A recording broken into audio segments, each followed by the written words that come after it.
And staying in Europe, President Donald Trump skipped the Munich Security Conference and sent Vice President JD Vance to represent the United States.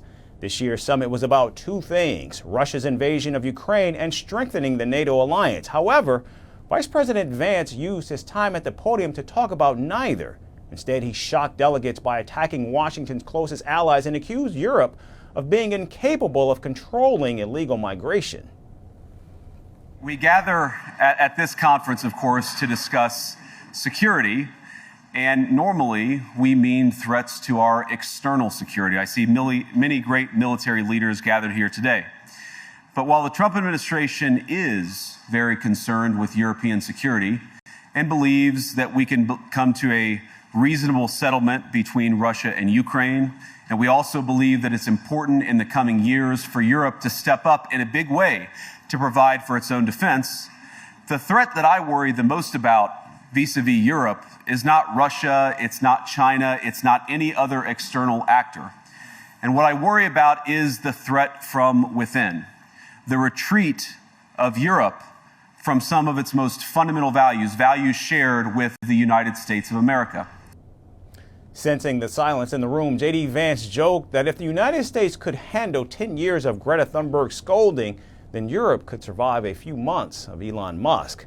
However, his joke did not sit well with European leaders, and it failed to draw even a single laugh.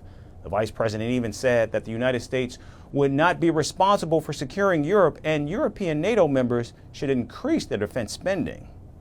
This is a security conference, and I'm sure you all came here prepared to talk about how exactly you intend to increase defense spending over the next few years in line with some new target. And that's great, because as President Trump has made abundantly clear, he believes that our European friends must play a bigger role in the future of this continent. We don't think, you hear this term, burden sharing, but we think it's an important part of being in a shared alliance together that the Europeans step up while America focuses on areas of the world that are in great danger. The vice president's address largely focused on culture war issues and key themes from the Trump re-election campaign, including cracking down on migration and ending the war in Ukraine by engaging directly with Putin. However, several European leaders, including German Chancellor Olaf Scholz and NATO General Secretary Mark Rutte, rebuked Vice President Vance's statements. The Munich Security Conference chairperson even broke down while addressing JD Vance's allegations of a fractured Europe. Meanwhile, several Europeans attending the summit said they were outraged by Vice President Vance's speech and the concerning message coming from the White House. A demonstration of the new approach of the United States, which on the one hand is about pulling back from Europe and saying your security is your problem, and at the same time saying that the United States is an extremely important power, and Donald Trump has made it his personal agenda to lead these negotiations. And so he has his team around him, and the message they are sending is that the United States is now the key player in the middle between the two conflicting parties and wants to bring this peace to an end without really wanting to be involved in the stabilization of the situation. Now, the Munich Security Conference was first held in 1963 and is held annually in Europe, where the United States, Europe, and its allies discuss security issues throughout the world. However, with Vice President Vance's open criticism of Europe at this year's summit, many Europeans are second-guessing whether Washington under President Donald Trump is still the reliable partner it once was.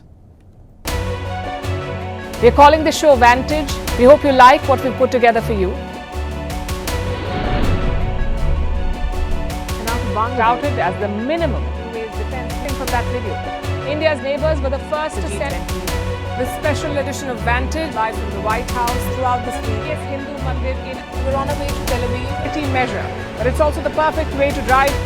I don't think Prime Minister of Bhutan, Sherin Tagwe. Welcome to 60% of the world's office. Prime Minister Modi did the iron. We were actually. How are you doing? How do you like? It's been 1 year since that meeting. Iron bars separate you from the outside. Out the vote efforts. Trump had, it says, and at $4.3 trillion, 300 billion by 2030. That's what we need to tackle climate change.